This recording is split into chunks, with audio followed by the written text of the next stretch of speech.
रहने के स्थान की, निवास स्थान की, घर की बड़ी समस्या है और खासकर गरीब आदमी के लिए किराए पे घर लेना या अपना मकान लेना लगभग इम्पॉसिबल के करीब है।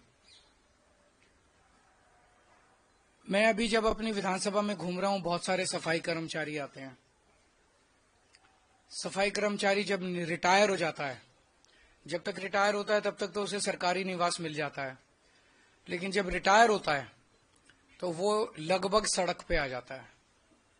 उसकी इतनी पेंशन नहीं होती कि उसमें वो किराए पे अलग घर ले सके, इतने पैसे नहीं होते, उसके पास सेविंग्स नहीं होती कि एक घर खरीद सके।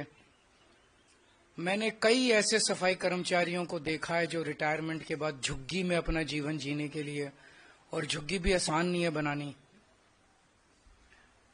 झुग्गी में अपना जीवन निर्वाह करने के लिए मजबूर हुए हैं। तो आज मैंने प्रधानमंत्री जी को एक खत लिखा है, उसकी एक कॉपी आप लोगों को दे रहे हैं कि दिल्ली के अंदर सरकारी कर्मचारियों के लिए योजना बनाई जाए,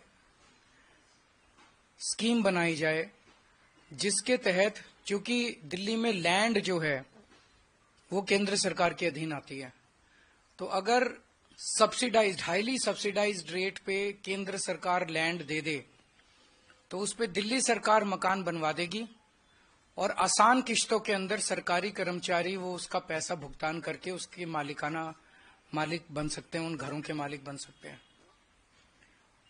तो मैंने आज उनसे निवेदन किया है कि इसकी शुरुआत हम सभी सफाई कर्मचारियों से कर सकते हैं। इस योजना की एनडीएमसी के सफाई कर्मचारी हैं और नगर निगम के सफाई कर्मचारी हैं, और एनडीएमसी के और दिल्ली नगर निगम के जो सफाई कर्मचारी हैं, इन लोगों से इस योजना की शुरुआत की जाए, जिसके तहत केंद्र सरकार जमीन दे, दिल्ली सरकार उस पर घर बनवा दे और सभी सफाई कर्मचारी आखिरी के अपने कुछ सालों में अपनी तनख्वाह में से उसकी किश्तें कटवा के, और जब तक रिटायर हों तो रिटायरमेंट में उनके लिए एक सम्मानजनक जीवन जीने के लिए घर उन लोगों को मिल जाए। मैं उम्मीद करता हूं कि केंद्र सरकार इसके लिए राजी होगी, प्रधानमंत्री जी इसके लिए राजी होंगे, क्योंकि गरीबों के बारे में है। तो पहले सफाई कर्मचारियों से इसकी शुरुआत करते हैं। एक बार ये शुरू हो गई स्कीम तो फिर अन्य कर्मचारी, सरकारी कर्मचारियों के लिए भी इसको लागू किया जा सकता है। तो ये बेहद कल्याणकारी, जैसे प्रधानमंत्री जी ने कहा कि दिल्ली की कल्याणकारी योजनाएं लागू रहनी चाहिए, तो नई नई कल्याणकारी योजनाएं भी लागू होनी चाहिए। ये एक नई कल्याणकारी योजना मैंने आज प्रधानमंत्री जी को भेजी है। अगर आपका कोई प्रश्न है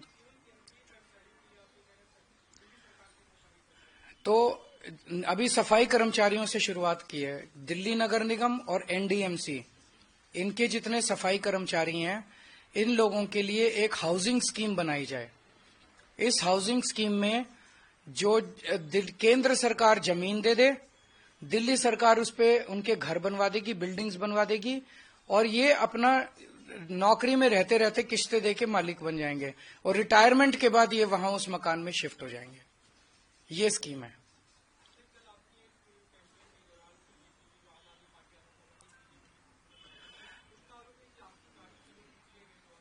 देखिए, इस बार हम जिस तरह का कैंपेन देख रहे हैं, दिल्ली के लोगों ने इस तरह का कैंपेन देखा नहीं है। इस तरह की हिंसा आज तक दिल्ली के लोगों ने देखी नहीं है, जिसमें एक पूर्व मुख्यमंत्री के ऊपर कातिलाना हमला करने की कोशिश की जाए। लेकिन मैंने हमेशा कहा है कि मैं देश के लिए, समाज के लिए मेरा जीवन समर्पित है। वो अपने तरीके, वो इसी तरह से, वो हार रहे हैं बुरी तरह से, वो इसी तरह से चुनाव लड़ना जानते हैं, वो इस तरह से अपनी कैंपेनिंग करें। मैं लोगों के काम के लिए, लोगों की योजनाओं के लिए, लोगों के भले के लिए, उनके विकास के लिए योजनाएं ऐलान कर रहा हूं, अपना काम बता रहा हूं। हम उस तरह से अपना कैंपेन कर रहे हैं। लिख के देने दो, वो अभी थोड़े दिन उनको उसमें जीने दो, सपने में जीने दो, कोई हर्ज नहीं है।